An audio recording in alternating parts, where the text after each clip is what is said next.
In relation to the actual books, my dad gave me Hitchhiker's Guide to the Galaxy when I was 11 and said, I read this when I was a kid. I think you'll like it. And then I read everything Douglas Adams I could possibly get. And when I got to Dirk Gently, it was such a different style of his that I was instantly in love with kind of just a different facet of who he was. So did you guys read the books? When you saw the story, were you like, man, this doesn't even feel like the same universe? What was your take on kind of approaching this universe? Can Arvin tell the story?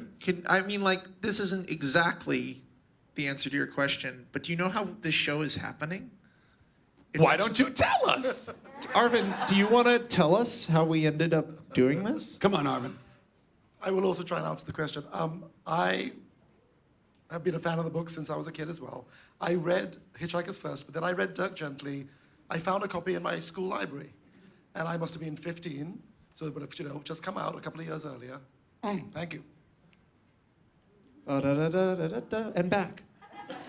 And it was my turn to direct the school play.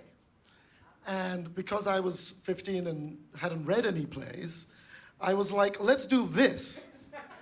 And the teachers were like, it's not a play, right? I'm like, yeah, it's a novel about time travel, an electric monk, a horse, 2 murders, 3 parallel dimensions, and a holistic detective. And they were like, sure, you can do that as the school play. So in a theater about this size, on a stage about this size with about this many people, I adapted, directed, and played Dirk Gently, which was kind of mental, and it made very little sense.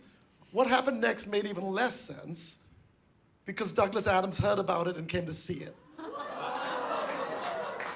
And when your hero turns up, Max says, I think it's true, I think he mainly turned up to go, how is this possibly happening? How have they taken this impossible plot and impossible story and put it on stage? And all I did, I was playing Dirk Gently, but I was playing it to one guy, right? And then we went for dinner afterwards, and you're all fans, you know what that moment feels like in your head. And he said, oh, I've never really thought about Dirk Gently as a TV show or a movie, but now I should. And 20 years later, sadly after his death, life happened. I mean, my career started with him. I mean, that's a longer story, but I worked for him, and that was an incredible start to my life. But 20 years later, the estate calls me, and they go, we finally got the rights back. You seem to be making stuff. Do you want to make it?